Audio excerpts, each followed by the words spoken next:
Just a disclaimer that I can't replace Srikar sir totally, but I'll try to do my best. Also, I try to incorporate not just the SOLEX aspect. There are two instruments onboard Aditya, two X-ray instruments onboard Aditya.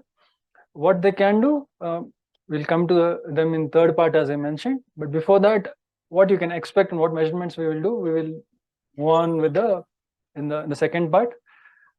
Okay, so if people are ready and joined, let's start. So the first part covered all the basics. Then I've shown you, I think only a light curve of a GOES was shown. So that is what comes under the category of X-ray flux or irradiance measurement in a broadband. So it is like we are trying to capture the number of X-rays coming per unit time, per unit area in a given band of energies. We are not even trying to find out which energy it is. We are not even trying to find out at what angle it is coming from. If you're looking at sun, we are looking at a sun as an integrated object. So we are not able to resolve any of the features, and it is just like a counter. So the coarsest form of measurement, but it's still useful. That is the X-ray irradiance or flux measurement, which is regularly done by the so-called mentioned GOES satellites. And the other measurement, not the measurement per se, but if you are doing collecting photons, you can capture these at the time of arrival. So you know at what times you are getting. And if you integrate for certain time, what you can form is a light curve or time sequence or time series plot. So if you integrate for, let's say, 1 second and find out that there are 1,000 photons per that second, and then the next moment you see 2,000, then how that forms a light curve. And it's a very crude way of saying it, but that's basically the time series plot of it. So what you can do from that is, I will talk about from timing studies. So already you would have gotten a glimpse of it when I said that there's a magnetic reconnection, some heating that is happening, and that energy is dumped into the plasma and energized. So there is a time scale, or there is a factor of time that we just never mentioned, that what time it takes and what is the heating time scale and how much the heating happens and how much is the non-acceleration. And I mean, jumping ahead, but there is something, when I say energization, I mean acceleration. You are getting the particles pushed to higher energies. That acceleration should take at some time scales, few seconds, few microseconds, a few hours. What is it? Timing will give that. And anyway, your light curves in different wavelengths will also hint at. Basically, we'll be looking at that. How fine you will be able to resolve those features or the modulations will tell us how good we can understand the underlying process that is giving rise to the emission. And the third is imaging. It is the most intuitive one.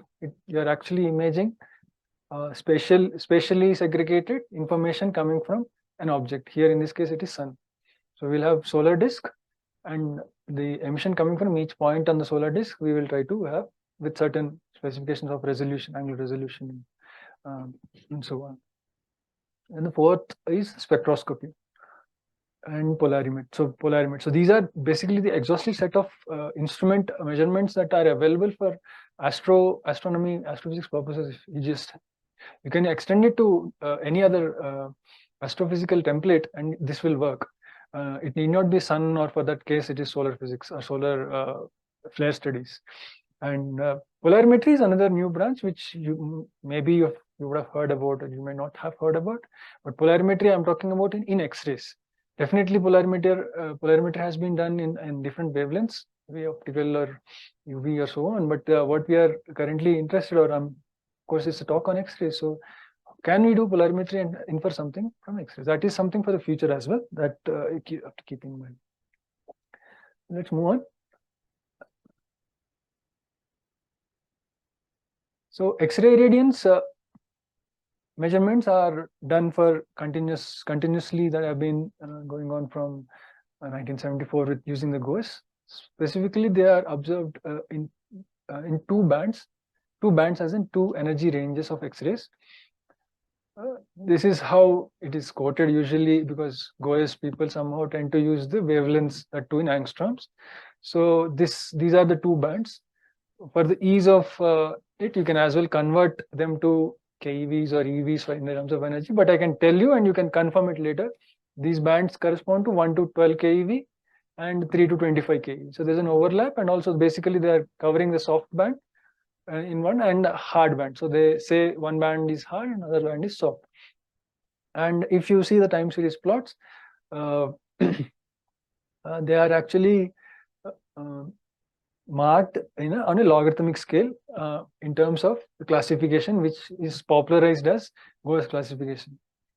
If something's there for more than 40 years and everyone will start to use it and it gets popularized, that's how you see when you start to name the classification. Now everyone starts to name the to tell I have observed a GOES X class flare or a C class flare, for example, when someone is talking about a flare, what kind of a flare. So it is natural to start with. I have been so I've been working with a some class of flare, and these are the classes, and they are actually logarithmically scaled. How are they done?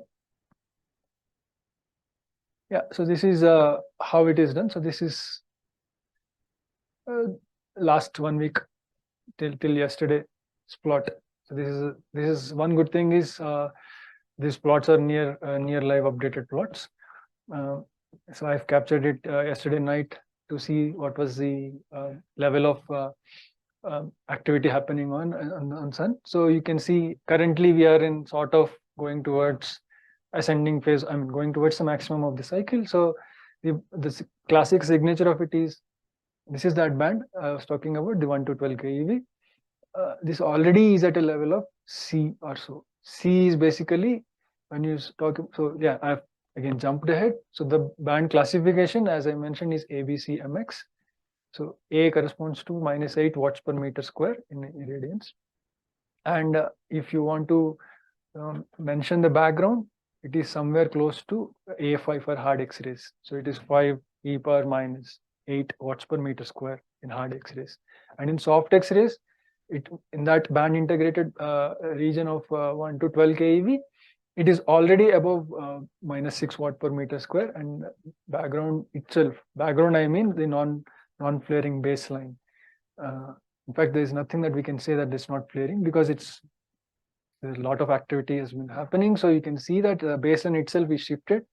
In corresponding plot, I don't have it, but yeah, you can just see it. But when you go to a solar minimum, this itself will be down by an order or two. You will have a baseline around A class or A5 or A class around this region. So for this band, and this band will be much lower than even below the sensitivity of GOES.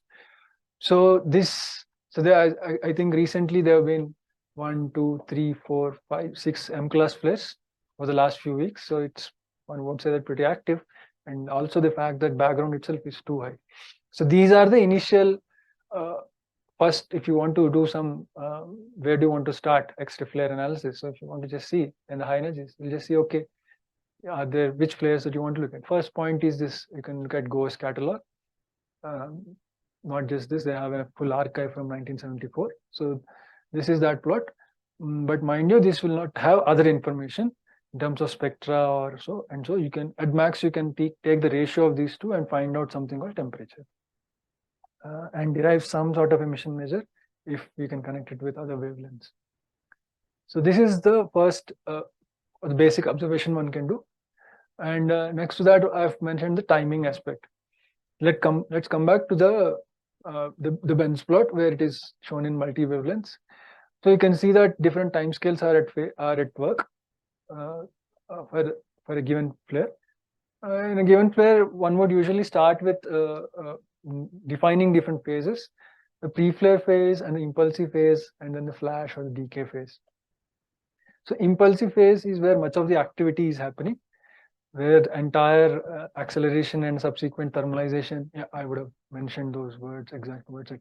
So after reconnection or some energy spark which I mean, it can be different mechanisms.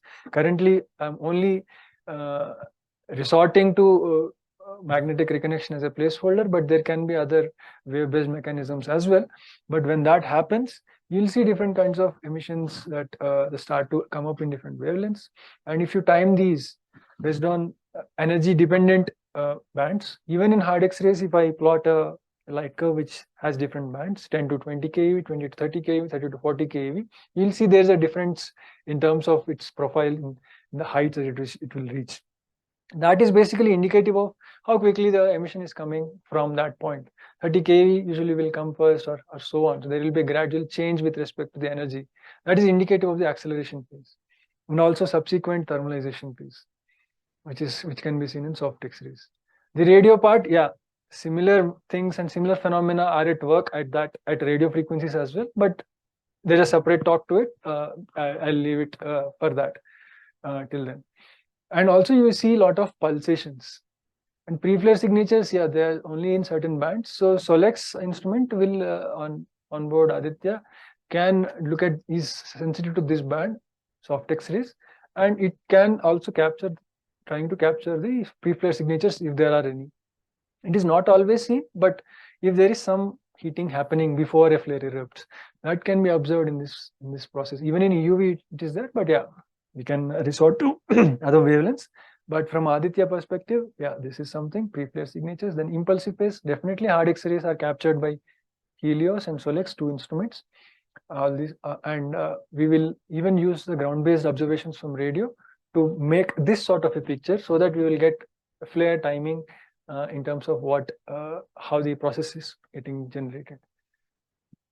The last point is pulsation. You can see some pulsations here. Pulsations they're quasi-periodic, so they are named quasi-periodic pulsations. That's a totally different research area, not a different research area, associated one, but yeah, something that I am interested into.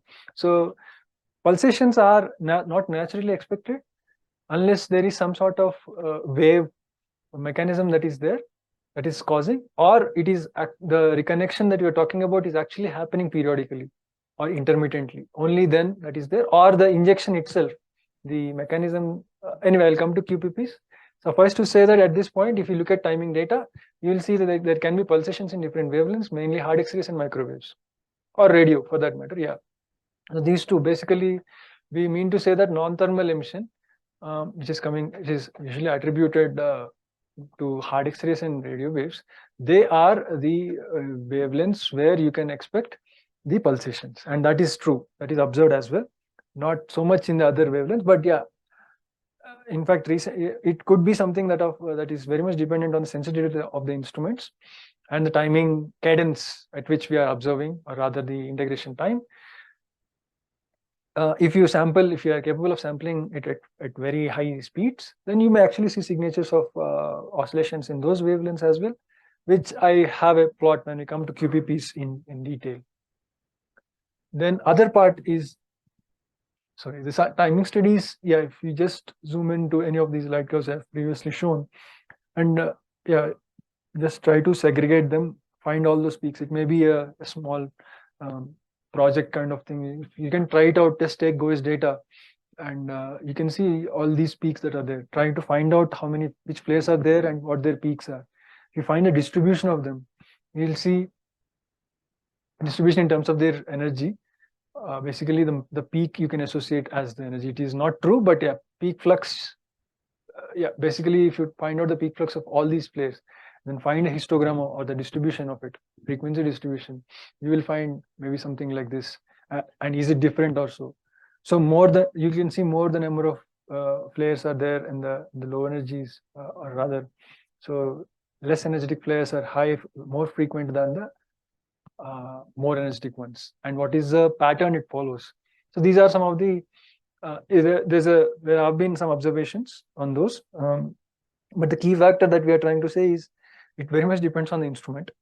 So what you're looking at could be something very different if you look at from a different instrument based on sensitivity. You may be seeing much more here, and if your sampling frequency is much more is greater, then yeah, actually these numbers can vary.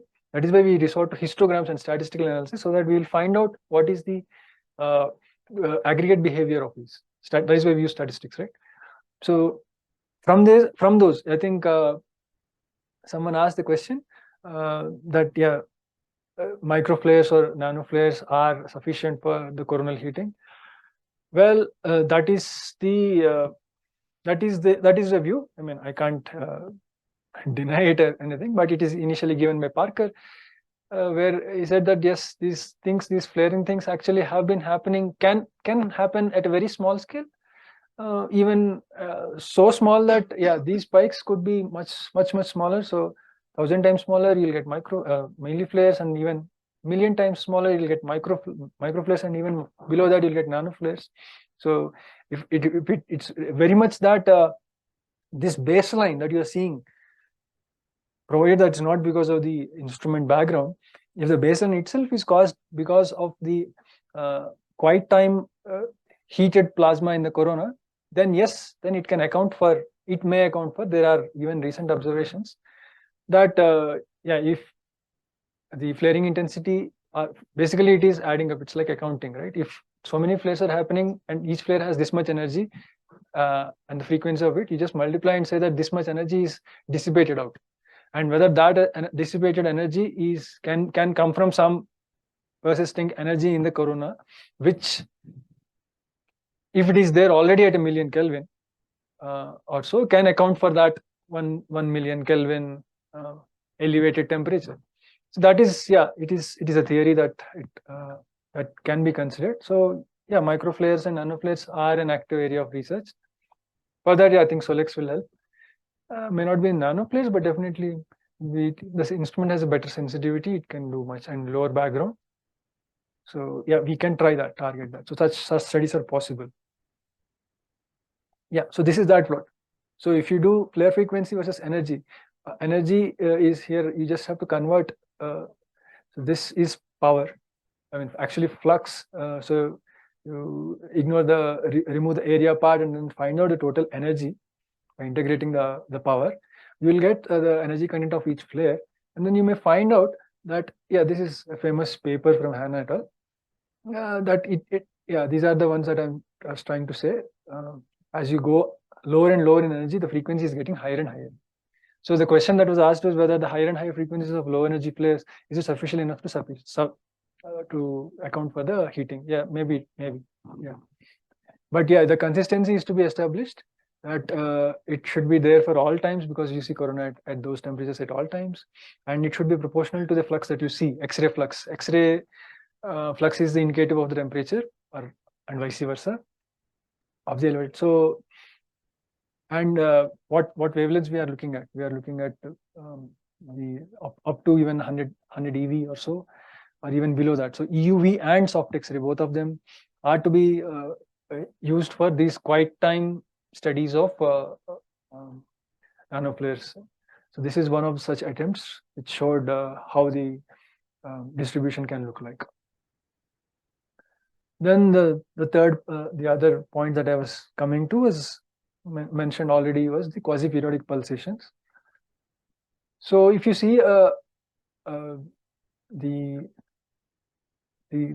same scenario that I've mentioned for a flare, this is the loop or basically the arcade that people call flaring arcade, and then the flaring accelerated electrons are streaming down, and if you see the X-rays not always there at same intensity, but they are going like a wave, something like a pulse, and that pulse has some period, but that is not always true, and it is maybe a decaying period. So it is not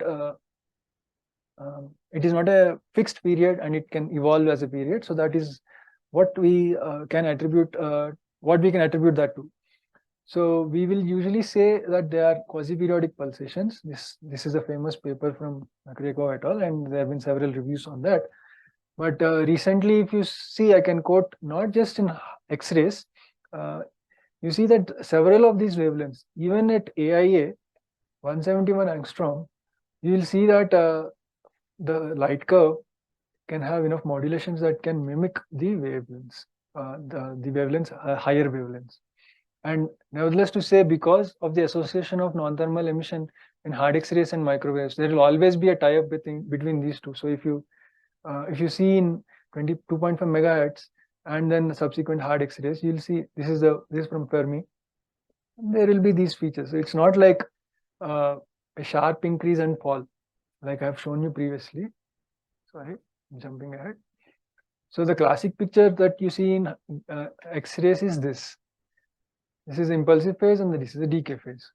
But this is for some measurements that are not energy sensitive.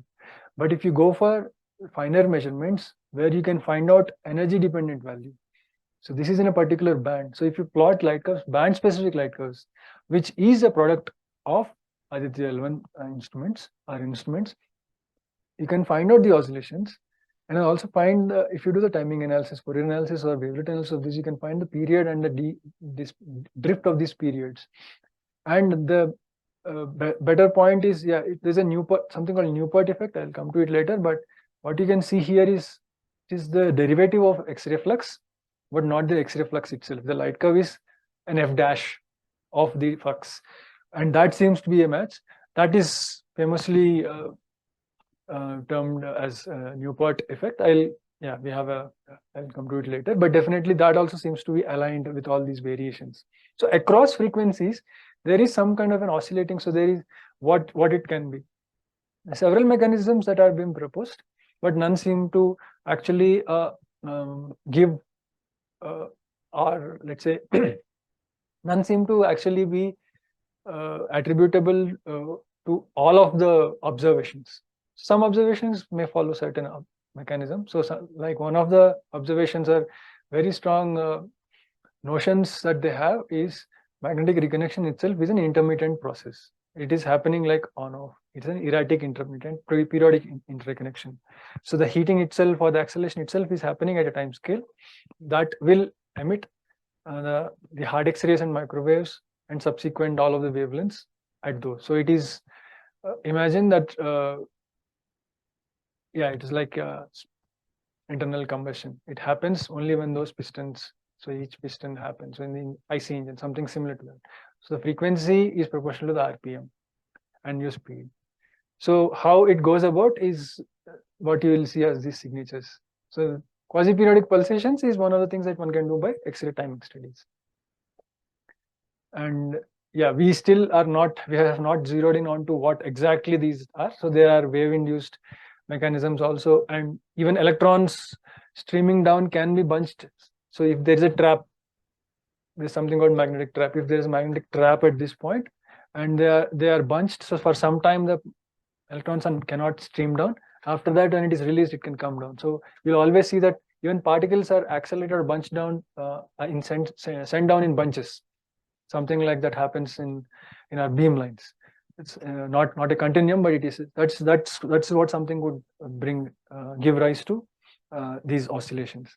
But you have to keep in mind, and also I'll bring it at the end, that none of the flare models naturally bring about these oscillations. So not like something from first principles. So it is also always it should come as a side effect of the existing theory, but it doesn't. It is something of a point of concern. Then it's a bit of digression in terms of X-ray. So I mentioned timing and irradiance measurement. So next is images. So images are the ones that are, that are liked by everybody, and then they're context giving and they're very vital. Unfortunately, we don't have an X-ray imager on Aditya, but then we have to resort to other wavelengths on imaging wavelengths on Aditya. But how it is done, and if you want to use the imaging data, I just want to give a few slides on how to appreciate and understand the instrument, so that understanding the instrument will give a better insight on the data. That is, you don't have to make the instruments, but definitely some insight on how the instrumentation works is very crucial, and it makes you a better analyst in terms of what can be especially in finding out the pitfalls of the data. So there are mainly two types of images. X-ray imaging is totally different from how one visualizes in optical or any other wavelength. X-ray imaging, even for that matter, the X-rays or the photographic plates that we see in medical imaging is actually it is not imaging, it is basically a shadow imaging. So if something doesn't, if X-rays doesn't pass through, it will be dark. And so if they don't pass through my bone, it means that there is the contrast is there. And if they pass through, then there will be more X-ray counts on the detector. And so neighboring region will look bright, and then the region that is dark will be the high density region. That is how you will find out. So it is essentially, it is a shadow of the matter when X-rays pass through it. That is how even medical imaging works. And same, it is astronomy is no different. So X-rays are so images are done in the same way. But then there is a other technique which is there, it's prevalent in astronomy, that's called grazing incidence imager. We can't use normal lenses or any of the mirrors that are incident, mainly reflective based lenses that you know in X-rays, because guess what? It doesn't happen like that in X-rays. So what sort of mechanism? So for that I have to take a step back. Yeah, okay. Anyway, I will maybe come to that later. Grazing incidence is something like the telescope XRT. Yeah, that Yoko and Hinode are the prime examples. So they have very good soft X-ray telescope and XRT telescope for these two. So they are basically there to focus X-rays. So they are focusing X-rays onto a small CCD or a sensor. In that case, how it is done is not using some lens, but yeah, it is by reflection, grazing angle reflection. That is how grazing incidence is there. So this is the telescope, you can see. So the XRT telescope actually has shells of parabolic shells that when X-rays are incident, they're stacked in a very comb-like manner. So when X-rays are incident, they'll actually be incident at grazing angles, not normal angles or oblique angles. Grazing angles as in close to the surface from 1 to 2 degrees. And when that happens, they actually emit, they get focused onto so it is basically that principle. If parallel rays hit a parabolic reflector, get reflected onto the focus of the parabola, and you place a sensor there.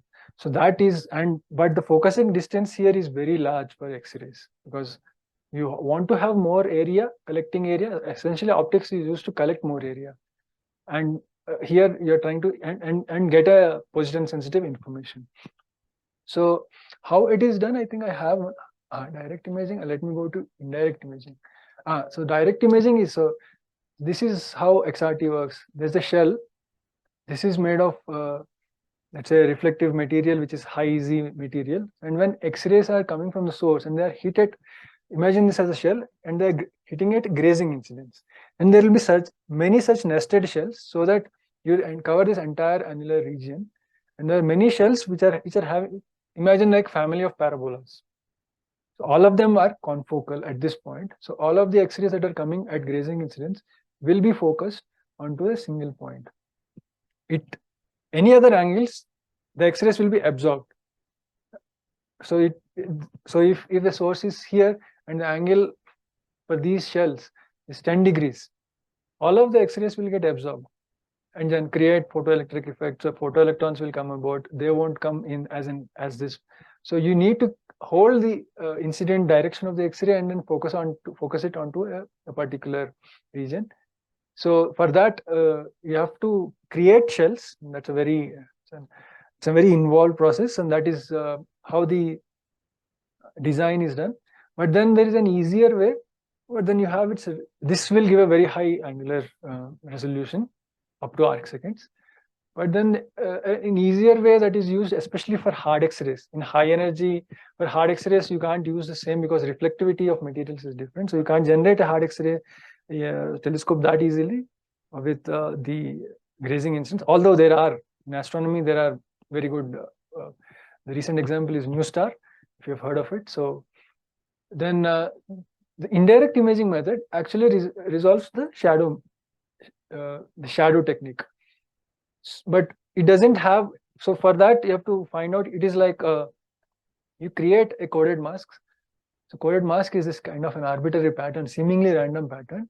So it will give you a particular shadow pattern for each different incident direction. So beam 1 means if source is coming in this direction, you will see shadow here in a particular pattern because of all these net effect of all this. And if it is from here, you will see another different shadow. So by deconvolving all of those different direction shadows, we'll build together a scene which actually is used in RESI. So this plot or any of these subsequently, if you see, sorry, the RESI, so RESI is has been the benchmark for X-ray imaging spectroscopy for the last couple of previous decades, and it is sort of considered state of the art at that time. When you make a imaging plot, this is overlaid over trace image. So there is, you will not get an image per se. What you will fold back is these contour regions that are there, which are emitting X-rays. So from here, the shadow pattern would have been formed in a particular way on the coded mask. And this is that the RESI image that I'm trying to say. So there will be grids, several grids. Imagine they're made of tungsten grids, mainly designed to create different types of shadows, which will be non-unique, so that you can always trace back to, oh, this kind of shadow means has come from this direction. There is a one-to-one correspondence. There's a very involved and nice design. So that's called coded mask aperture design, extensively used in astronomy and even for solar physics. So they are currently, so as you can see, there are a lot of instruments that are using modulation collimators. So these grids are called collimators, but then the collimators are not just slats and regular slats, and they are random pattern. They are called coded masks, and then also modulation collimators. And then even HXT on Yoko and RESI, and even the latest mission, that is Solar Orbiter, STIX, also uses a similar technique, and even the Chinese mission has a similar rotation modulation based collimators. So they do rotate, so that any of the systematics that you want to know or uncertainties that you have in terms of its position, they will be removed. And each angle will give you a particular, let's say, imagine a Fourier component. There are, if you can take a Fourier transform of these, spatial Fourier transform of these, and then get back to from which direction it is coming from. Yeah, that's sort of very vague, but let me say, yeah, it is essentially trying to find out a pattern matching thing. It is not true imaging. So that is why it's indirect imaging, and that is why you see always, if you see RESI data, the images of RESI will look like this. We won't see anything like this. This is XRT, it's actually direct imaging. Sorry that the contrast is not so great, but when you do a direct imaging like this telescope, you'll get a true image of the contrast in X-rays, and from indirect imaging gives you this. So for those, if you are interested in future next gen X-ray imaging detectors instruments, then this is for that purpose. If you want to consider all these factors, and mass, power, yeah, all of the things that come into picture while building an instrument also have to be considered. Then the other part is spectroscopy. So for that, what is a spectrum? I mean, by now you would have heard this term several times, but what a spectrum is. So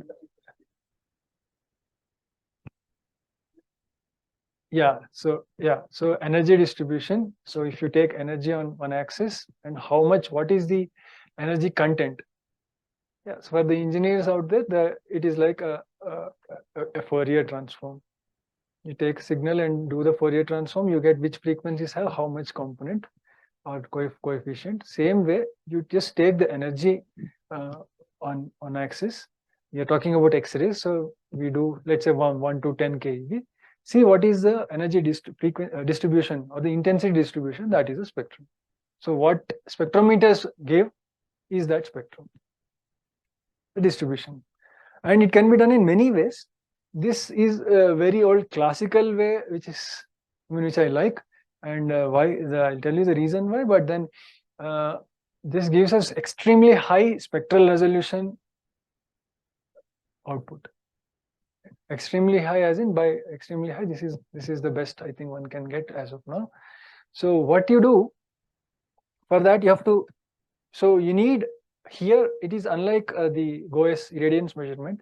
you need energy information. So you need to find out the energy of the incoming photon and say how many of them are there, how many such photons are there in a given integration time. So for that, what you do is you have to either disperse it in wavelength or disperse the incident beam in energy, right? So there are two types of detectors.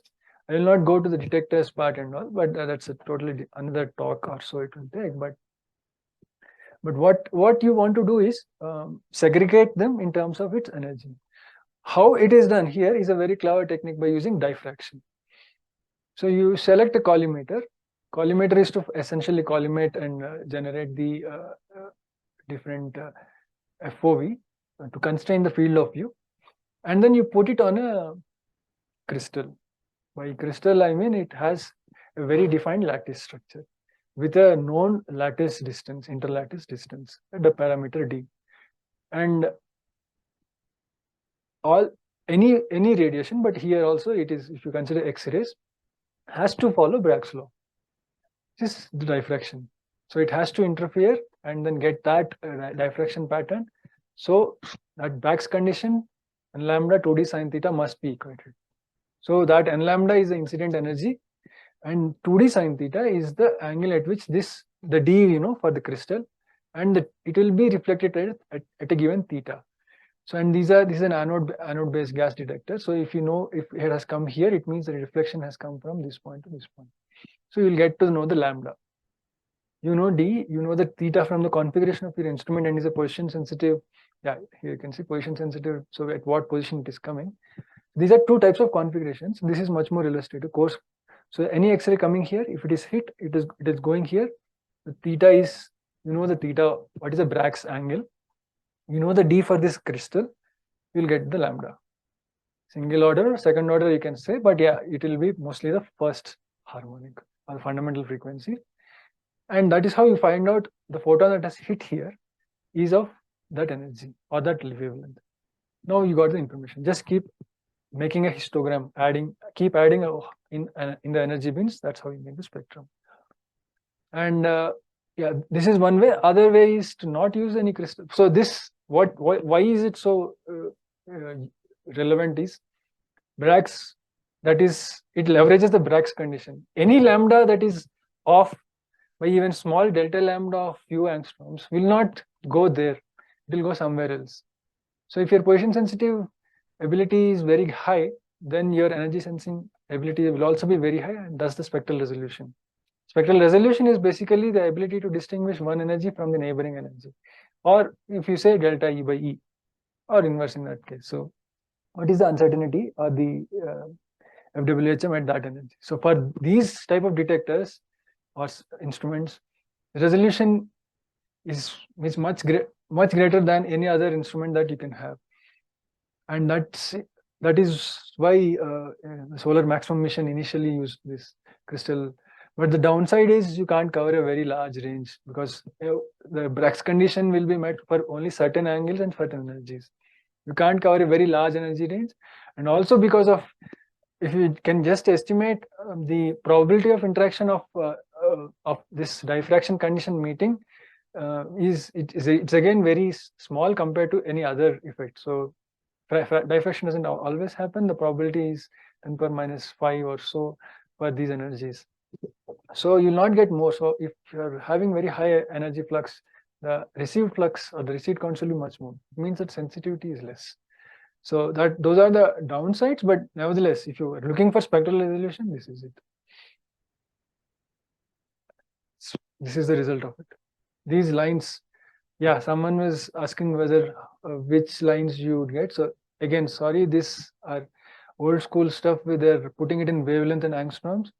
6.6 nanometer, yeah, close to a few keV.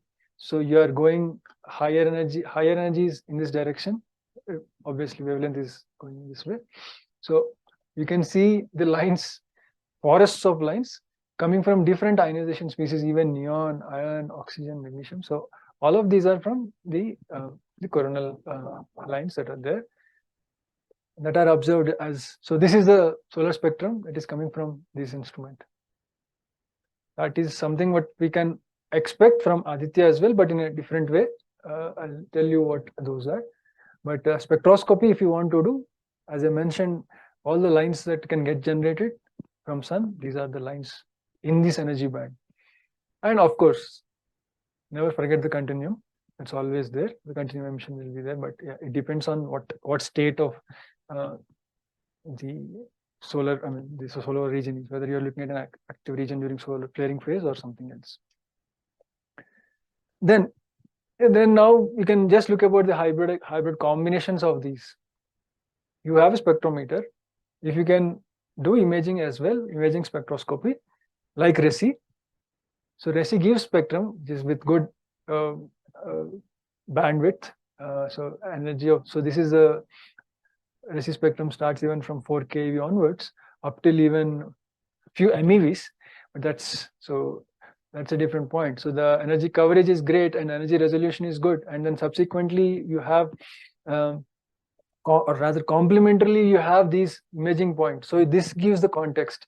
So at this point, so this soft X-ray emission 6 to 8 keV is coming from this point, hard X-rays is coming from these points and these points. So that is how when you see the spectrum, you can associate that so appropriately. And also, if you do this same thing in time, snapshots of this in time, so that is timing imaging spectroscopy.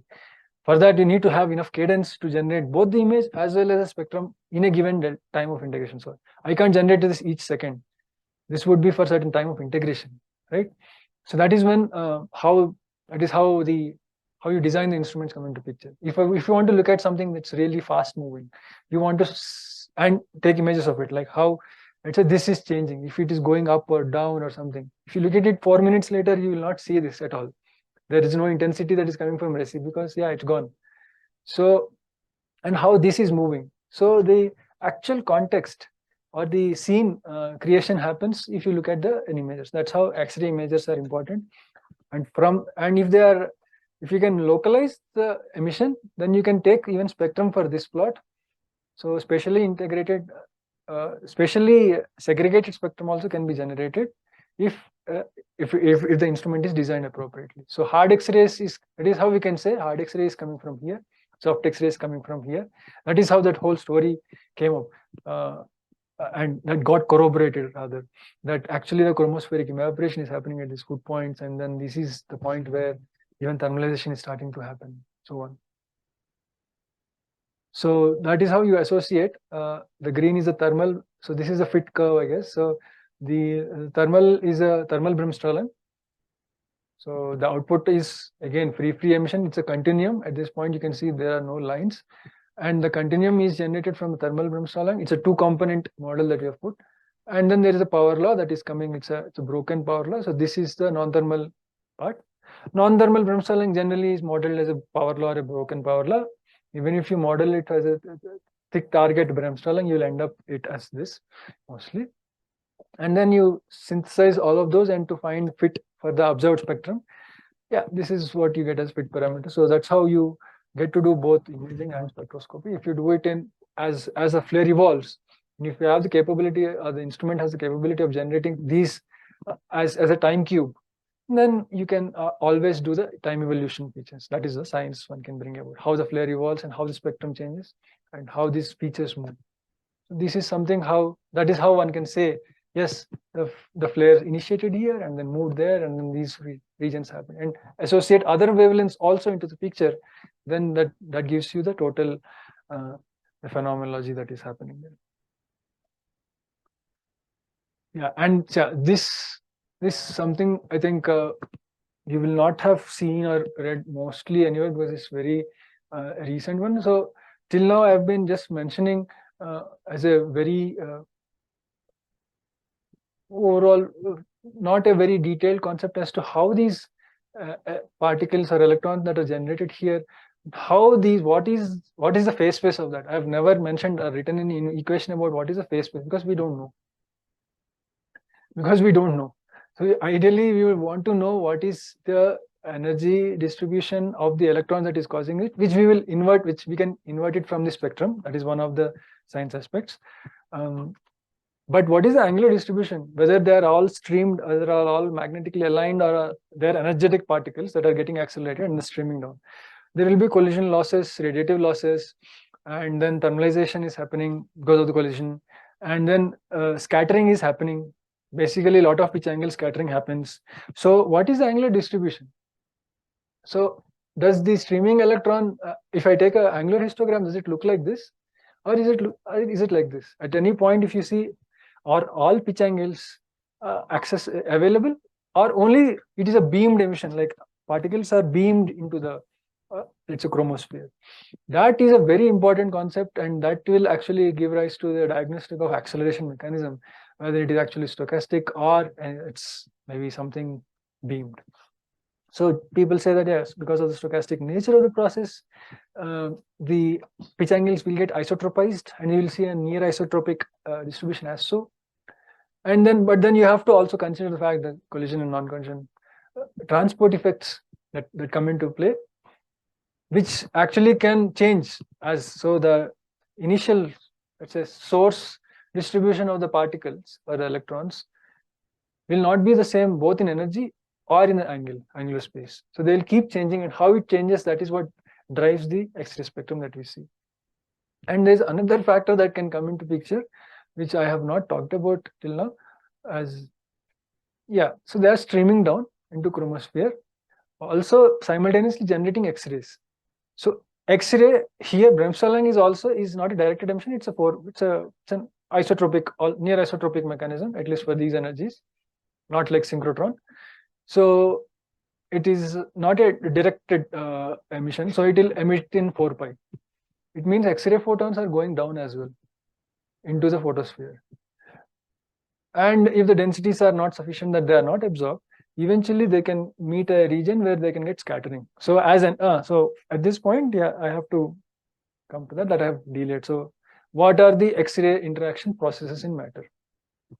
Till now we have said what are the generation processes in matter of X-rays in matter, how X-rays can get generated by baryonic matter. Now what are the what are the ways in which X-rays will interact in matter? So that will tell us how these X-rays can get reprocessed.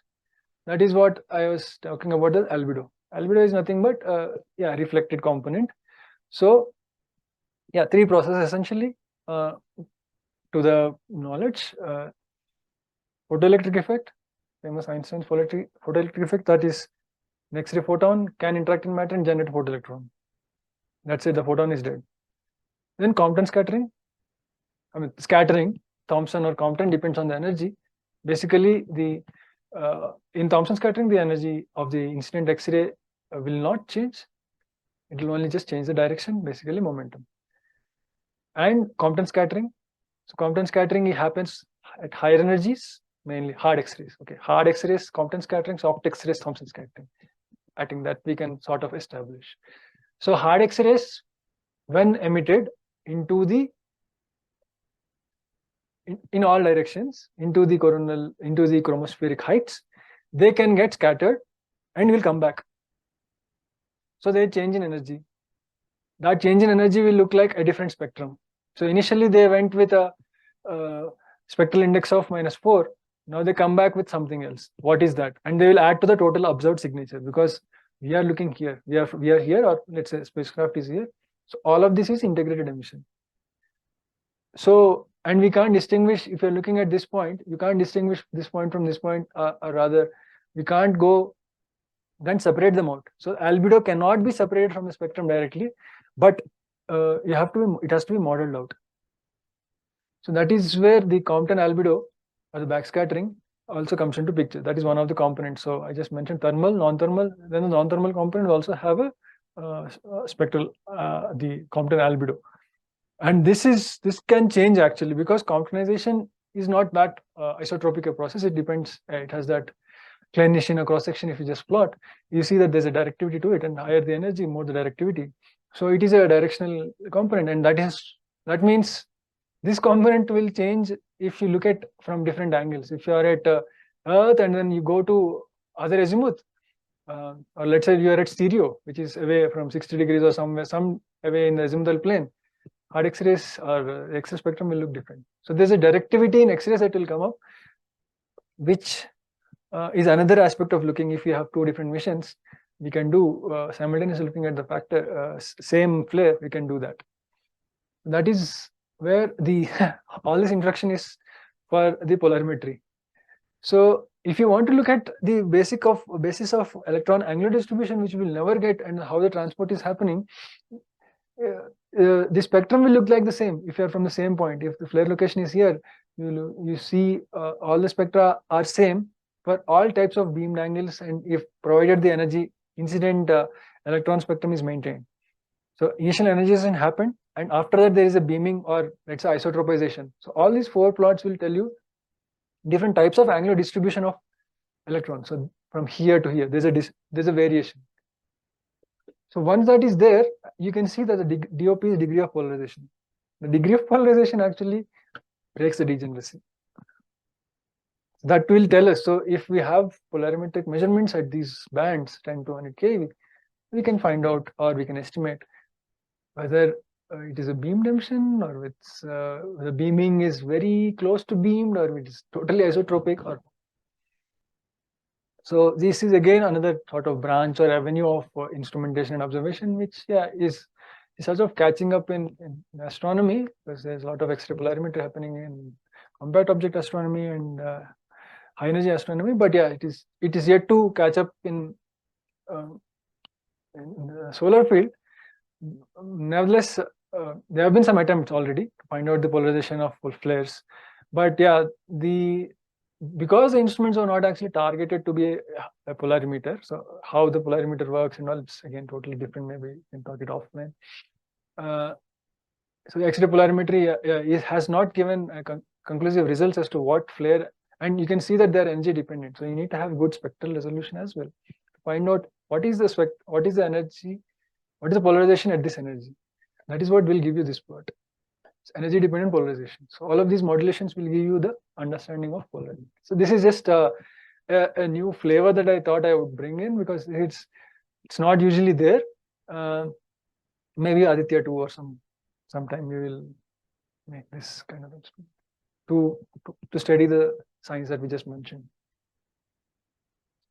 So that will sort of conclude the measurements part, like what we can do, what all measurements we can try, and what have been done, what has been done in terms of X-ray measurements, and what's the current scenario.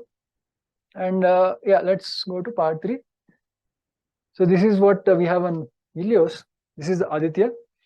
This is these are the currently achieved specifications. This is Helios, stands for high energy L1 orbiting X-ray spectrometer, and these are the ranges. But what key interest for us is this energy range. So we will be capturing the thermal and even the non-thermal parts of the energies. We can actually go below the set of 2 detectors. So we have 2 detectors covering this energy range. So entire flare class we can do. The energy resolution actually is pretty good here at this point for these energies. It's comparable or even better than what we have as contemporary missions. And then the field of view is 6 degrees, more than enough for capturing half a degree sun. And then these are the operating temperatures, and then so we expect some half GB data per day. And the complementary instrument is the SOLEX. As I was mentioning, the idea is these are the science goals for SOLEX, and for Helios, the science goal, I didn't want to mention all the science goals because they are all the hard X-ray studies that we have been mentioning can be addressed using Helios instrument as well, in complementarity with the SOLEX. So flare studies in terms of flare heating, what we still are debating, I guess, with which form of heating that is happening, and the coronal abundances. So as I said, there will be lines in the soft X-rays, and then those lines, if we pick and then fit them, we will get to know what is the line strength of it, and then from the line strengths we can estimate the coronal abundances. And there's something called FIP effect, which will come to it, and it's a pretty confusing sort of one, but I'll try to keep it as simple as possible. But we can estimate coronal abundances during quiet time, during flare time, provided we'll get a good signal in the line fluxes. And then the thing that people are mentioning about the flare CME association. So one wants to study when a flare happens, what happens to a plasmoid, whether it comes about or in the form of CME or not. Now we have VLC on board Aditya, which does coronography, and first, I mean, we will have simultaneous measurements from X-ray as well as for coronograph, continuous measurements, and then we have in situ particles also to find out whether the plasmoid actually has come about in the Earth's direction. That is for space weather and other things, but definitely we will get to know the particle signatures at L1, which can be linked to the last science goal.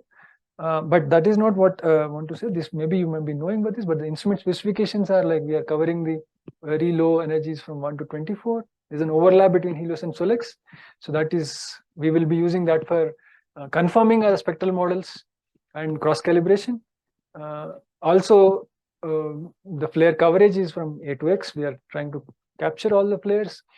Since spectral resolution is good enough to find out, fit the lines. If the spectral resolution is poor, mind you, it is not comparable to that crystal-based spectrometers. Crystal-based spectrometers will have in terms of EV, but then they won't have the large energy range coverage that we just mentioned in the sensitivity, and we can't do the timing to that extent. So we can have light curve generated, if not spectra, of to the order of few seconds, and it can even be a few milliseconds as well. Timing resolution actually, I think for SOLEX is 100 millisecond. So we can generate light curves if the X-ray flux is sufficient. Maybe for, if not, maybe not for A class flare or so, or a micro flare, but definitely for a C or M class flare, we will have fast cadence measurements, from which we can address these pulsations and all those things that you mentioned, the timing, speeches.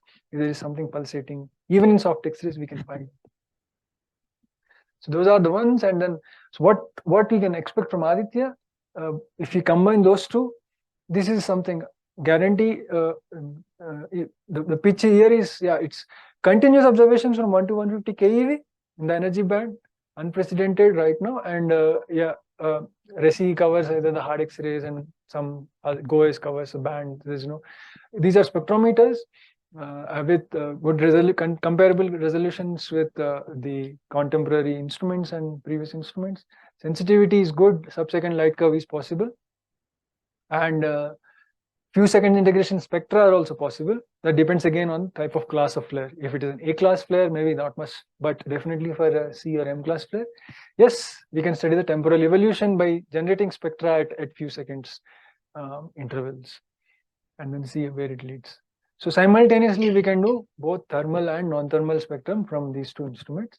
The coverage is there, so that is what I think we can expect from Aditya. But then, have any of you tried X-ray analysis, data analysis? No. Then, this will be useful. So when I've shown you a few spectra and then 2-3 curve fittings, but what it does involves and how it does, because if you get into Aditya data analysis, this few slides will help. So the spectrometers will eventually give you the event data, as in the counts. At this point, the time of arrival of an X-ray photon and then the energy of the X-ray photon. So 4 keV has come at this point. Then on the timestamp, 4.2 or some X keV. So you'll get event data. With that event data, how do we build the spectrum? There's something, how the instrument responses are taken care, and how do we eventually do the spectroscopy?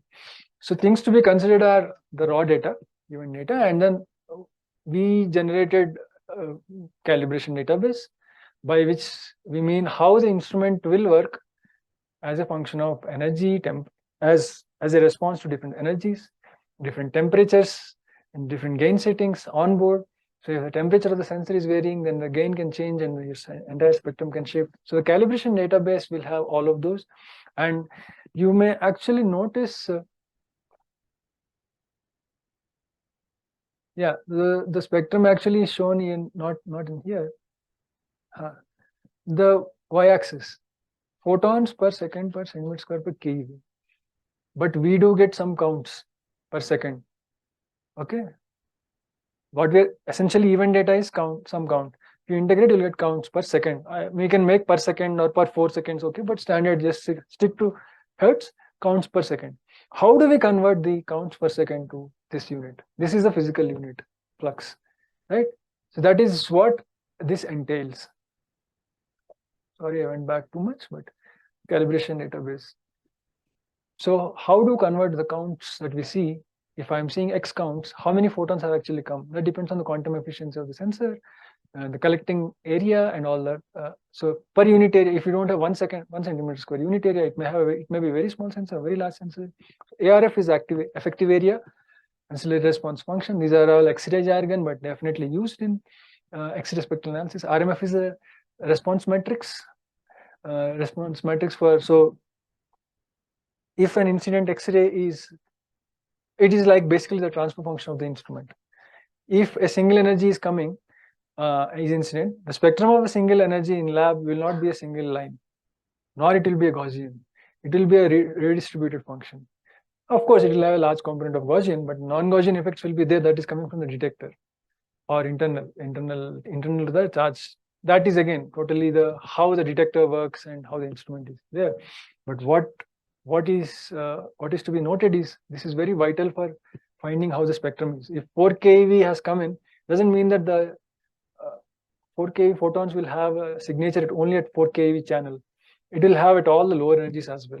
It will mimic as if it is a 2, 3, 4 keV. That is basically the redistribution that is happening. The non-idealness of or the statistical nature of any of the instrumentation that is there. That is, so we estimate the RMF and put all of these in CalDB, what we call calibration database, and another vital component is background, without which, if not taken care, believe me, no spectroscopy will work. So background can be from different sources. It can be external. Even particles, solar energetic particles can come into the detector and then mimic as counts.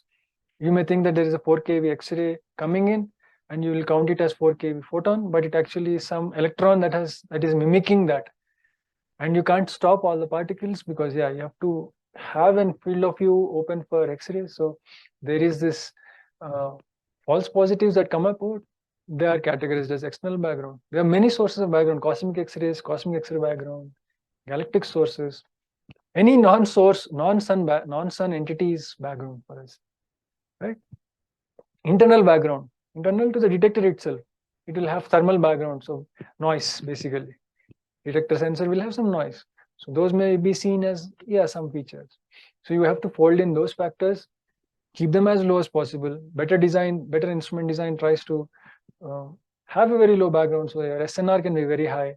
And that's how, and it is to be subtracted. Actually, not subtracted. Best way is to model that out in the spectrum. But for that, you should know the spectral profile of the background. If you are trying to study the classic conundrum is trying to study the spectral profile of your signal, you'll have to first analyze and know the spectral profile of your background, and then model it. Otherwise, you just have to subtract it like usually people do. And also, not all the times the detector or the instrument is giving the best condition or setting.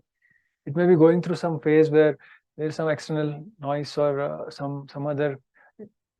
The setting of the instrument on board is not in its best condition. That is, you have to remove those times. Like in RISI, you would have seen mostly. I'm sort of assuming things, but definitely there will be a time where you'll have particles, solar-based Earth-based particles, solar atmospheric anomaly, South Atlantic anomaly, SAA. It is coming, the particles coming in and corrupting the data. So that will actually not be a good time to see the flare study. So you have to remove those times. So what we have to filter out is only the good time interval.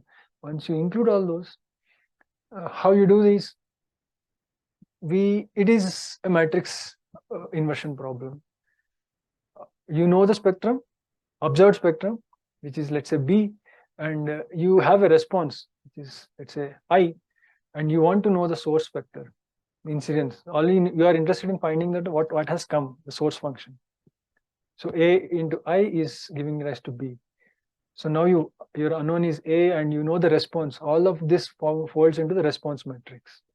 So people don't go for inversion because the inverse of the matrix and regularization will be a problem. But so the general method is forward modeling. You assume your function, from the physics, like flare is happening, thermal bremsstrahlung. So you put in thermal bremsstrahlung factor with a parameter space, and then you put non-thermal power law. So add all these components and fold it into your response and then see if it is matching with your observed. So that's what forward modeling is. Fold in all the GTI, generate the spectrum, subtract background, do all that stuff that I mentioned. And then you have to, this is the answer. Source function is your answer. Basically what you're trying to find it, what is the source distribution, and apply onto this and then curve fit to find out to match this. So how is it? I mean, this is all sort of, I try to plot, I mean, this is not for X, this is for a astronomical spectrum, but yeah, it will give us the picture. So this is the observed spectrum. So lines are not Dirac delta, they will be broad, and it depends on the spectral resolution of the instrument. The broader the lines, it means poorer the spectral resolution, and you will be able to find out that many, not be able to find out that many closely spaced lines, and they will be merged as one. So this is the observed spectrum, and this is the source that you'll use. So you notice that this is counts per second per keV, and this is photons per second per centimeter per keV. So what you're doing, how you're doing it is, you take this, you assume a function. This is where the modeling comes from. This is from the knowledge of the physics interaction that I just mentioned about what all lines you can mention. Go to Chianti database, pick the coronal abundances, say these are the possible abundances, try to put some free parameters, and then find out this, while matching this, convolving of this with the response will give something like this. So essentially this transforms after convolution, response convolution, to something like this. This is the curve fitting model, and when the chi-squares are good enough, we'll say that this is my source function. That is the source. That is how spectroscopy is done, at least in the astronomy and solar context. So this is the answer, but you are trying to guess an answer and approach. It is an optimization problem that you're trying to solve. Inversion is usually not done. Yeah, so already a lot has been talked about, but a lot has been done already from previous missions as well. So we'll just see some of the things that we have not touched upon. Or rather, yeah, so we said we can do spectroscopy and get the line fluxes. From the line fluxes, if you take ratios of different same let's say element, you'll get the ionization fractions. So you take iron, I get ion lines, maybe 3-4 ion lines, you'll try to get ion lines, and from there you can try to and you retake the ratio with some other, let's say some other known line, you will get the relative abundances. So if you're looking at X-rays, you will be getting coronal abundances. From optical and other measurements, you will get photospheric abundances. Now what is happening is that, do you expect both of them to be same or not? No. There's basically a elemental composition, elemental abundance in chromosphere and photosphere and corona. Should they be same or different, or what? What's your guess? Different. Why and how?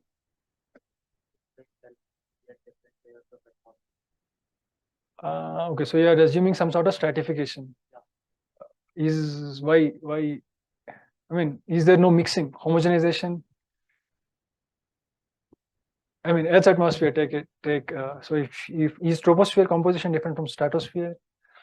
Yeah, it is actually true. So I can't compare, because one is a magnetized plasma and other is neutral body. So that is not true. But definitely, all I am trying to say is, if there is no mixing or enough homogenization that is happening, or if there is something called fractionation that people say, fractionation happening means, then yeah, it may happen.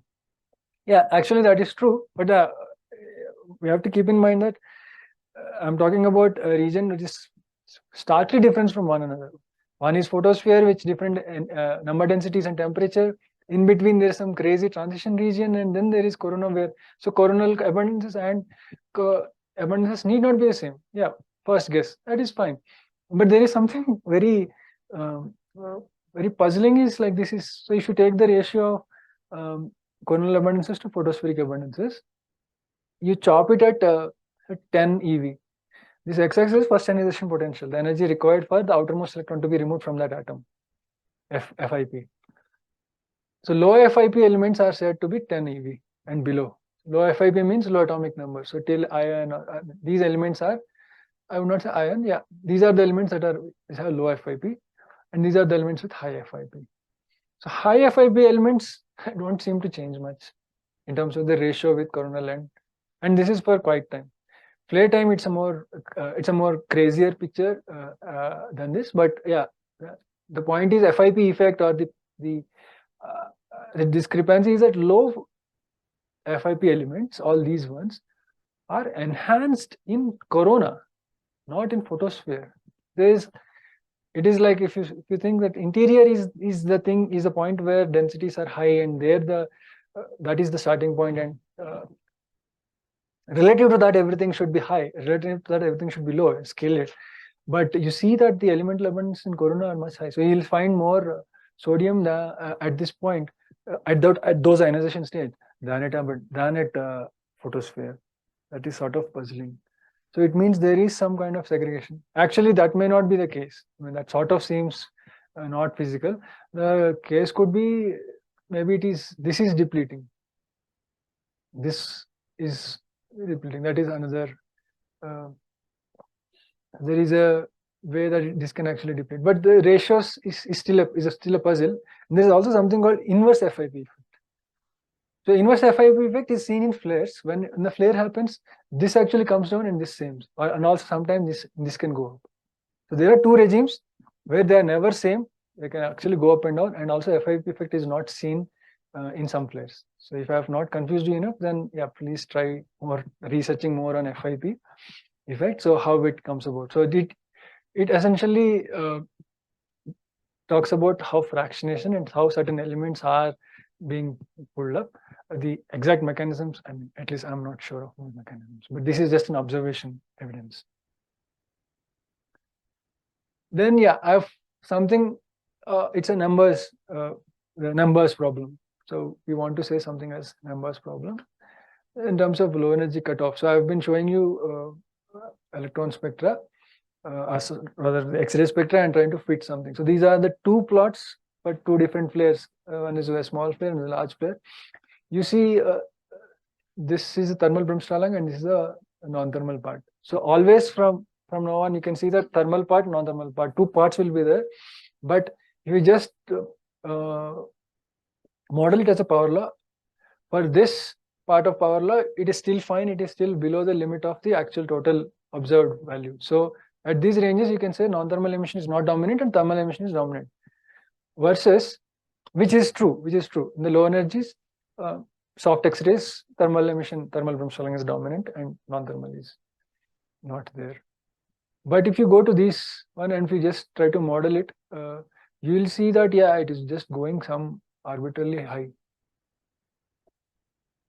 So we can't have arbitrarily high, or in fact going values that are unphysically more than what is observed from non-thermal emission. So we have to cut off non-thermal emission somehow. So what is classically done is you take the point at which the breakpoint, breakpoint is a point of inflection where the spectrum changes from non-thermal to thermal. This is that point here, and from there you make another power law so as to taper it out. If you extrapolate it, it may reach some very high unphysical value. So it's an artificially done cutoff. So this actually implies, I mean, the implication is that we revert back to the non-thermal, this spectrum to electron spectrum. And the electrons that are generating these electrons, this hard X-ray spectrum. The power law index is only changes by -1. So if you find the index of this, then you can get the electron spectrum in theory. But then it means that your electrons are all accelerated to this point. So you will find low energy cutoff. That is what I'm trying to say here. So low energy cutoff is that what is to quantify the total non-thermal energy that is generated initially and then subsequent thermalization happens. So you have to find the total electron spectrum from which point to which point. And using this technique, we will not know. The other point, this is one something that is there. Yeah, just keep in mind, I'll come back to it. And then the third point I just mentioned that, yeah, is spectral evolution. So if you have imaging timing spectroscopy capability, you can do spectral evolution and correlate it with what parameters it is matching. So this on this plot, it is I35 is nothing but photon flux at 35 keV, hard X-ray flux. And then the gamma is spectral index, which is the power law index of the non-thermal. So over a duration of a flare, how it is varying. How it is varying is, yeah, it has certain states. there's a soft state and hard state and soft state. Soft is when more low energy is there. Hard is hard-end spectrum. So the power law index is flattening. The spectrum is flattening. So the SHS is the one of the features, and then there's also SHH. As the flare tapers, there's something called further hardening of it. Even though the photons coming are less, but the spectral will have a very flattened curve. So how the spectrum evolves with time. This is what I'm trying to say, and that will tell us about how much energy is. I mean, how the energy is dissipated. Energy dissipation in X-rays. So that is very vital to find out the total energy budget that is pumped into the electron population, mainly leading to the concept of particle acceleration. And this I think I have mentioned already, Compton albedo in hard X-rays. So vital component, if you don't model it, direct inversion will be like this, and then with albedo correction, it is matching sort of it. So there's at high these energies, you'll see a lot of effect. If you consider the albedo, or if you don't, and it is very much dependent on which point you are at, because it is angular dependent. Geometry of the flare is very much involved. Yeah, so with this, I want to come to the outstanding problems. So there have been several observations of lots of published literature. Excellent progress we have to see from all these previous decades. Yeah, but we don't have, I think, a first principle theory to explain all the observations in the solar flares. So this is a solar flare theory. Yeah, like QPPs are not involved. Naturally, they won't come up with these oscillations. We have to invoke those, I think. And what is at least we see in literature that yes, the acceleration mechanism. So what is the cause of this acceleration mechanism? Whether it is reconnection or waves. There are both theories that are possible. That suit the scenario of the flare. So no one solution for all that is there. So, and in reconnection itself, if you go what sort of types of reconnection is happening, or whether it is reconnection at all, that is also so the starting point is acceleration, which I said is a flash point from where everything happens. And the third point is that if you go to microwaves and see the complementary non-thermal emission, I haven't put that part, but definitely you'll see that we can invert the spectrum. So I eventually don't want the radiative spectrum, you want EM spectrum, but you want to go back to the particle spectrum, or the particle species that actually gave rise to this radiative signature. So our answer is always what is there happening, not what you are remotely sensing. So the inversion problem comes in when we invert the microwave spectrum or radio spectrum. You'll see that the energies for the electrons required is much different that we can estimate from hard X-rays. That is so it is not like, are there different populations that are giving rise to these two? Not necessarily, because we are looking at the same coronal region, same active region for the pairing region. So is something more to be looked at. Yeah, low energy cutoff of electrons is what I mentioned. Want to find out what is the minimum energy to which all of these are. So if there is a base energy, initial phase space, all of them are at least pushed to this.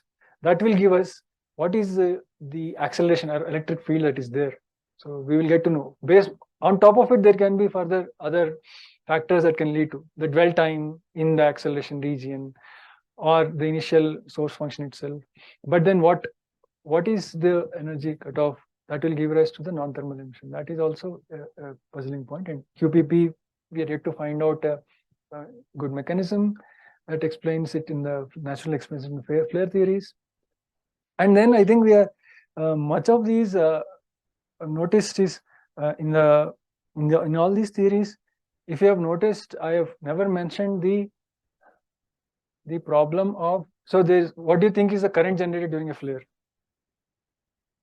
I said there are particles population that will be streaming down into the coronal loops, down, up, and whatnot. So when you see that, there will be huge electric field that's generated in the region, extremely high, and there can be a lot of repulsive forces within the propagation region itself.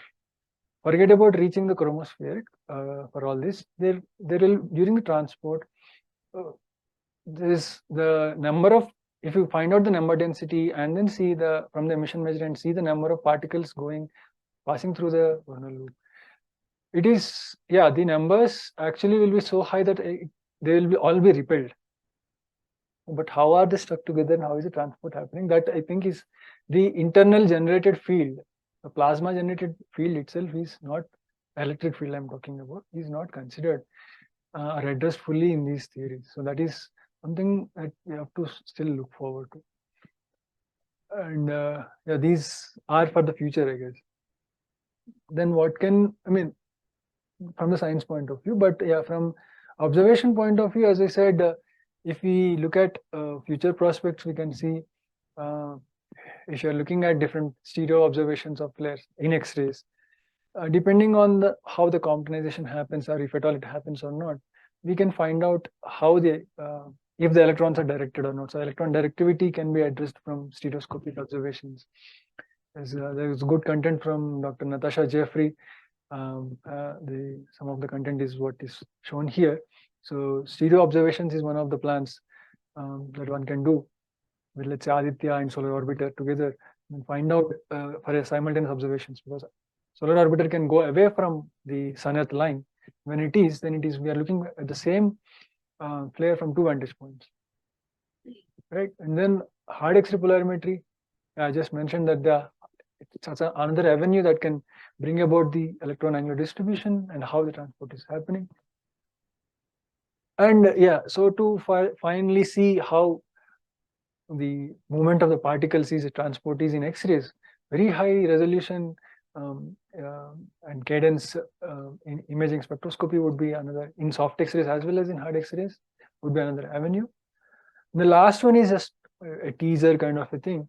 We haven't talked about gamma rays, definitely, but there are gamma ray emissions from during flares, and also associated with them would be neutron emission, because any of these any of the gamma ray emission are nuclear processes, and all the nuclear processes can have and do have a signature of neutrons, but we don't see any solar neutrons. I mean, we do see, but they are at best, I mean, sort of controversial because of the background and sensitivity and so on. But it is theorized that, yeah, there will be a lot of neutrons generated if there are gamma rays.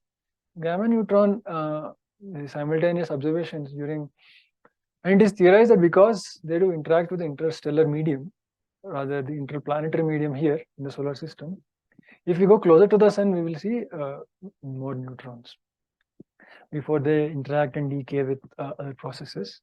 So if you go higher than the energy that we just mentioned, then all these processes will come into picture. That will give us an upper limit as to what these accelerations are about, how far we can push, are these electrons being pushed, and subsequently what are the energies to which the ions are pushed, because ions is what gives rise to the gamma ray emission, because they are nuclear interactions, and subsequently neutrons also. So neutron gamma ray observations are something that one can think of and look at. Yeah, I think that's all I have. As yeah, sort of, I didn't have the closing slide, but yeah, sorry for that. Right. Thank you, Srikar. So questions? So in the imaging plus spectroscopy slide, can we go there? Because there were some stair-like graphs. I wanted to know what they were.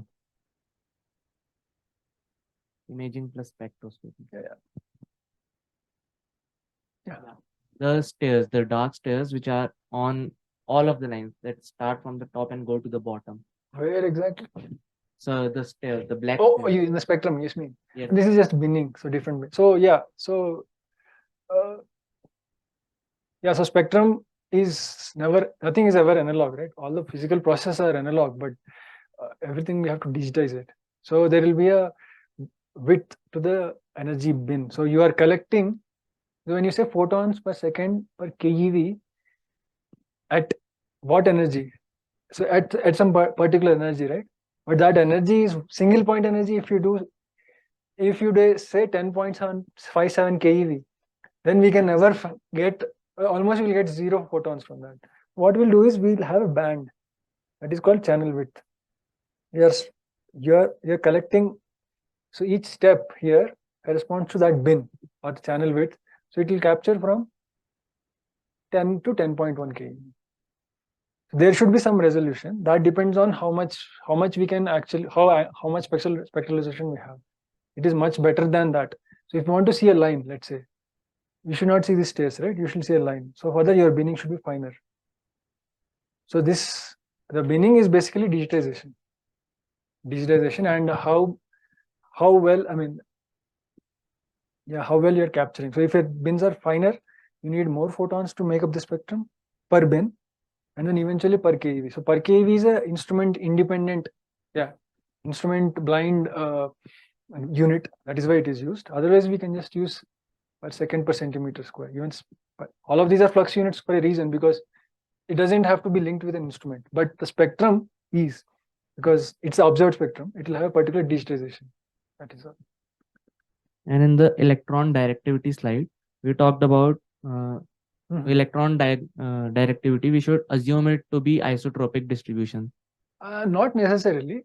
If it is, it depends on initially it depends upon what is the source distribution of the electrons. But later, once they are accelerated, they have to be propagation. They will be propagated. As they propagate, there can be, depending on what process is at work, if there is a lot of turbulence, within the plasma, then it will be a turbulent scattering and isotropize.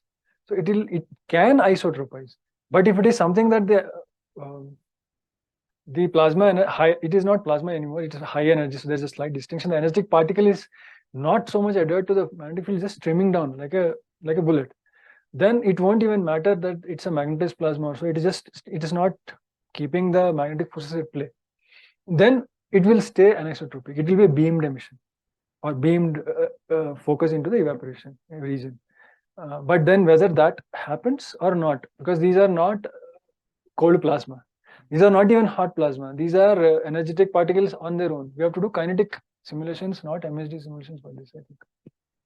And you talked about sub-second light curves. Yes. What are they? Sub-second light curves. Yeah. So They were ahead, I think. So GOES has this, I think the closest is 1 second or 0.5 seconds, 1 second or so. The light curve is this is a time series plot, right? So that is also resolution. Correct. What is the timing resolution or timing integration time from point to point? So if you integrate for 2 seconds, anything that comes at a frequency of, okay, you have to take Nyquist. So anything that comes within 1 hertz will not be seen, right? So for you to see a frequency variation of some X hertz, you should sample it at 2x hertz, Nyquist sampling. So that is what. So that translates into sampling time. If my sampling time is more, you are looking at only lower frequencies. The sampling time is small, I can sample high frequencies. So what I said was, if you sample at sub-second scales, you can find out even greater than 1 second oscillations.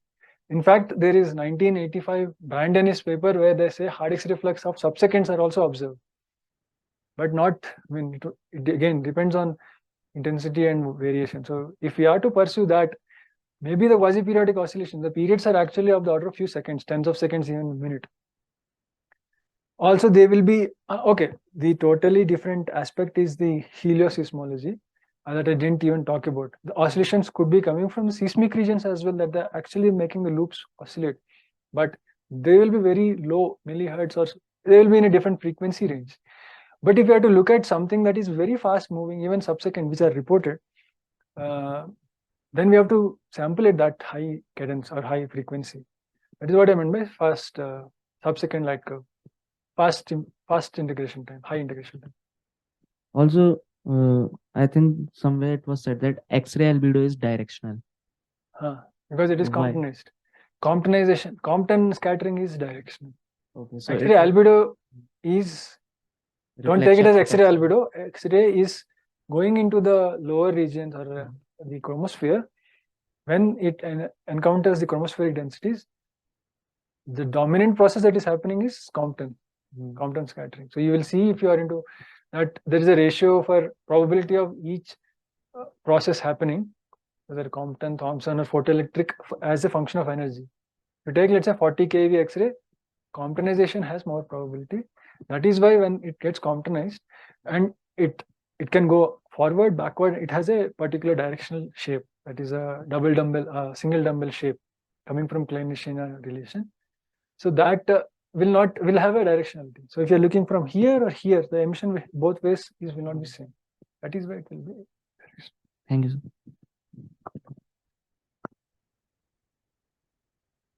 So, sir, in this slide, why there is like the solar that is a solar flare like thing, no? The sharp rise and then slowly decaying. What is the physical significance behind that? Like why it is like increasing so sharply and then decaying? Yeah, so sharp rise I mentioned is like the instantaneous heating that is happening. The heating the corona because some extra energy has come from some particles. Non-thermal, they're non-thermal. Okay, what do you? I didn't explain non-thermal part. I should have told what is non-thermal. Non-thermal is anything that's not thermal. That is sort of obvious. But then what is thermal?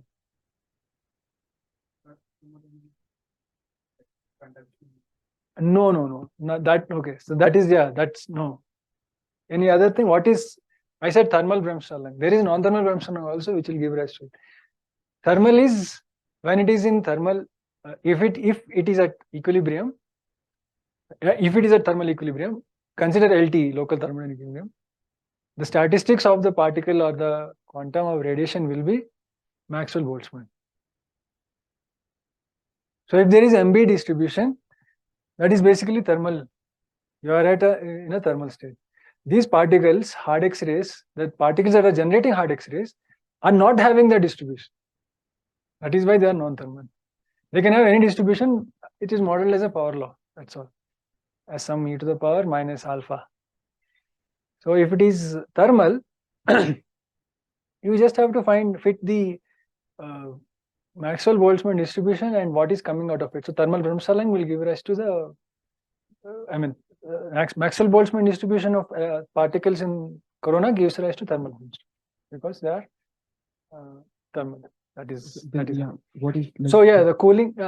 So the rise phase is the heating and the fall phase is sort of cooling. It has to dissipate. And at some like GOES data, like we have observed double peaks also. What is the physical significance behind that? Multiple flares happening. No, at that same like this is a single peak and they are like if you switch to GOES data, like earlier. This is GOES data. No. Earlier side you have mentioned in the part 2, I guess. So these are the like double flares, now, as like that. Oh, this is not GOES data. This is hard X-rays. Okay, so why? Yeah, so that could be that there are multiple periods or series of episodes of acceleration. Hard X-rays is acceleration. So suddenly pump some energy you're going in. Another peak has subsequently those have come about. So it could be maybe simultaneously particles have reached loop top from loop top to chromosphere and then emitted. That could be one signature, or it is actually some oscillating. As I mentioned, quasi-periodic oscillations are happening. Okay, so it is not soft X-ray. Hard X-rays, definitely these. If you go to radio, yeah, you will see on I think tomorrow or Wednesday, it will be similarly. You will see much more oscillation because we have multiple mechanisms at work. There are synchrotron, gyrosynchrotron, magnetosynchrotron, all of this work. So one more question. How to minimize the radiation which are like non-sun radiation, and like at the first place, how do we detect that? Okay, this is like non-sun, like because look away from sun. Okay, background. Yeah, that is what we do. Okay. Look away from sun. Out of your FOV in sun, if FOV is not there, record the counts. You get background. That is cosmic background. How do you reduce? It's a good question. That is what I work on. Basically, that's to do an instrument design from all aspects that it registers low background. So effective area should be more, but collecting area should be small, something like that. So you should not see more X-ray or non-source means off axis. So the sun is targeted source. You have to target towards sun only, and then the FOV of sun is fixed. It's not changing. So all other directions in the cosmos can give something or the other. You have to build your instrument such that nothing is creeping into your detector without from off axis. So off axis interactions are what are the main cause of background. So you have to shield your detector so that it won't enter, or if it enters, you have a way to figure out that this is the background part and it is to be filtered. So background filtering is there are few techniques. It depends on what frequency or what your energy range is. Yeah, there are several basically how you design your instrument. Okay, sir. Last question. What is the density profile of the sun? Like at the, I think in the part one you showed. So how it is varying? Can you explain it in brief? Density profile. So it's a with the with the slide I want.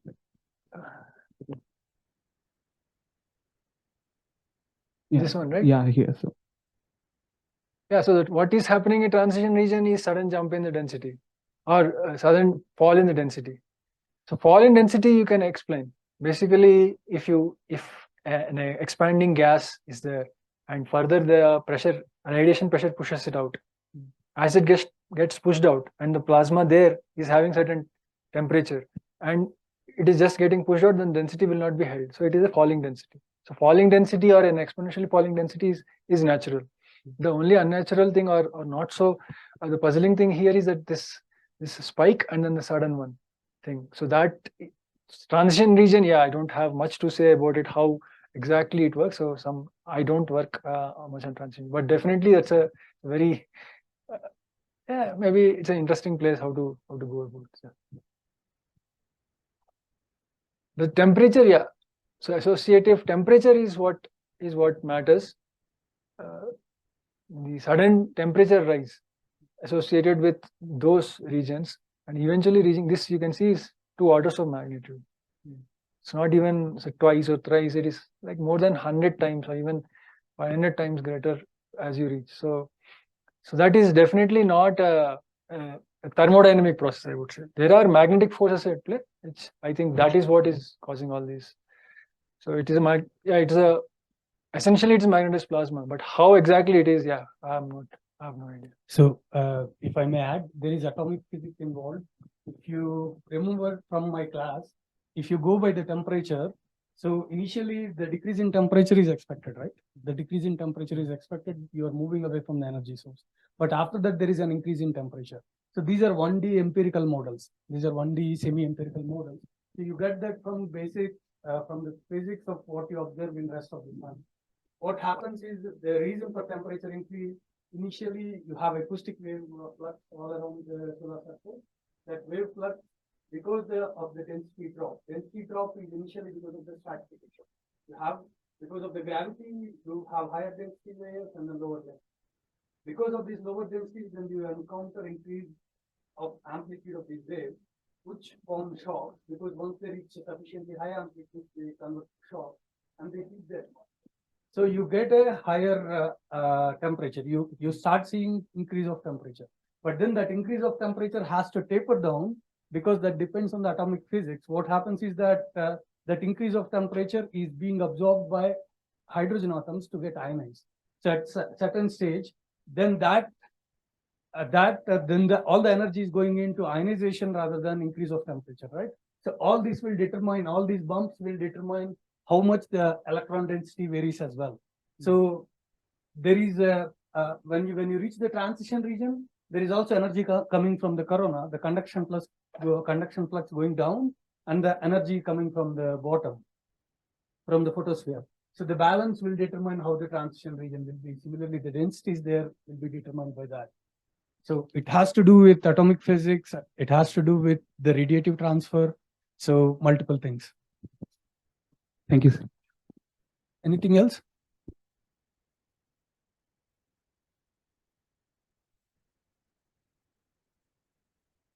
So the elemental abundance ratio in a photosphere and the corona region, you have that slide. And there you talk about that elemental abundance ratio in corona is higher than the photosphere. up to 10 electron volt of first ionization potential, Yes. then there will be a balance and there certain decreases. So why it is so such variations is observed? Yeah, essentially they say is a fractionation that is happening because of certain elements can actually get stratified and held up.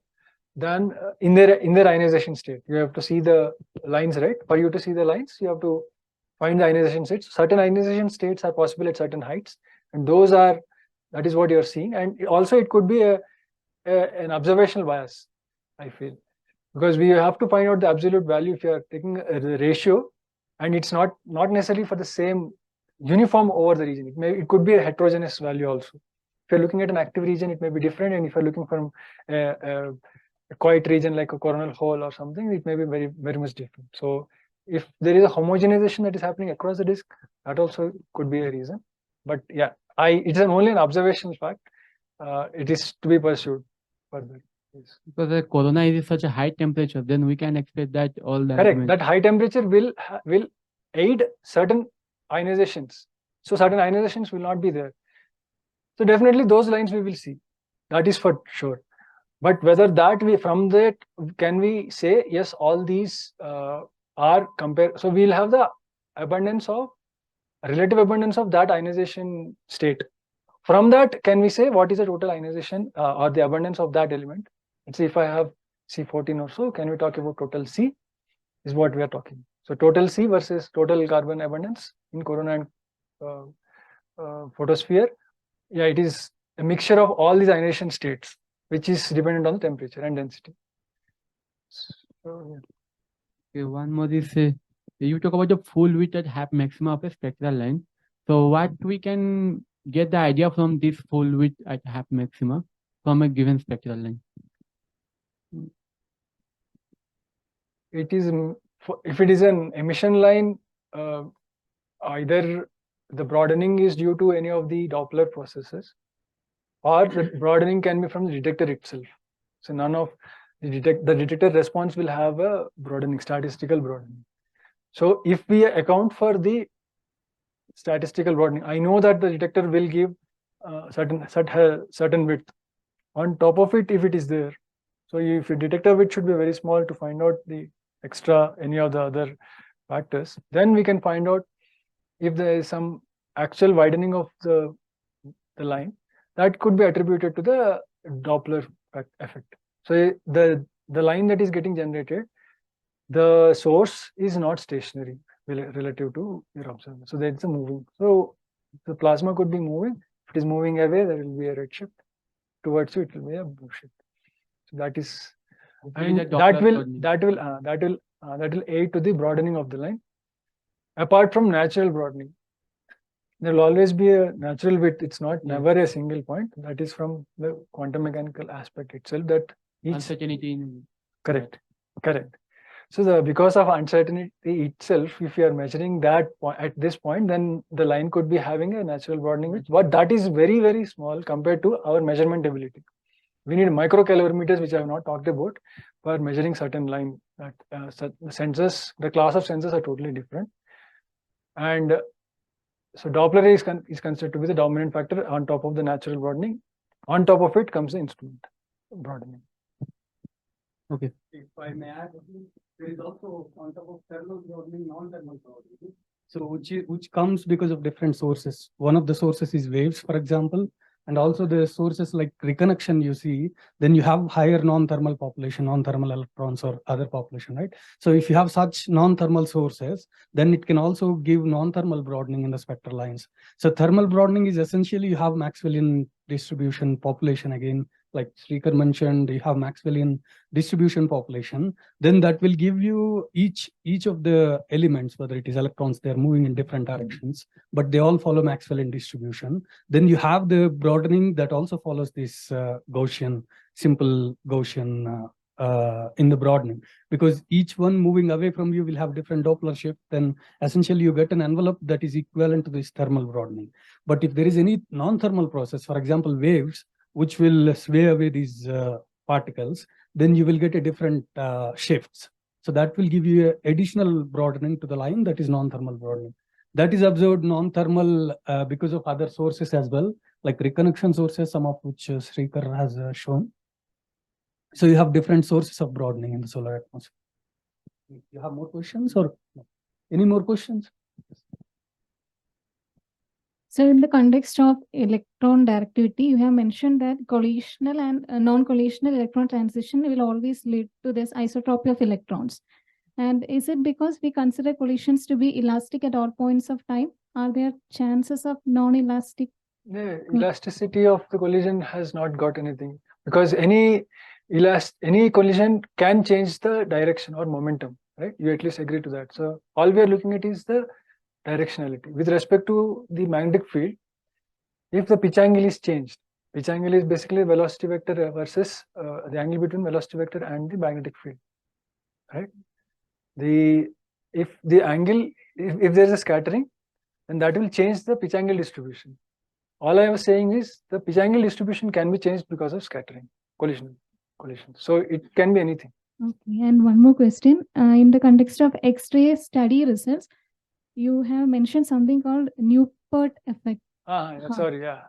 So Yeah, I'm not sure whether it's I- explained. Yeah, I missed it. So sorry, yeah. Good point, yeah. So Newport effect is, so I think I've indirectly mentioned it. So particle acceleration, non-thermal part comes first, and then subsequently the corona is heated, so thermal comes. So if you imagine, so how do you see from the light curve wise, if you take the derivative of hard X-ray flux light curve, and you see that yes, it matches with the the original Newport effect is the derivative of non-thermal flux is nothing but follows the profile of thermalization. So thermal flux basically coming from the soft X-rays will follow the thermal time profile will follow a derivative of the hard X-ray flux. So that is what it is, and it initially it is proposed by Newport in microwaves because of the non-thermal emission, but the same thing can attribute or associate it with the non-thermal emission from hard X-rays. So hard X-rays and soft X-rays, that is where the derivative comes. So the derivative is like rate of change, right? So rate of change of how this energization is happening will actually push the thermalization. That is what it is. That is a Newport effect.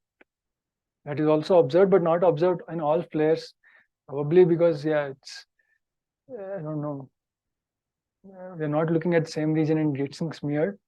There is thermal and non-thermal components are getting smeared, so we have to segregate them and then see.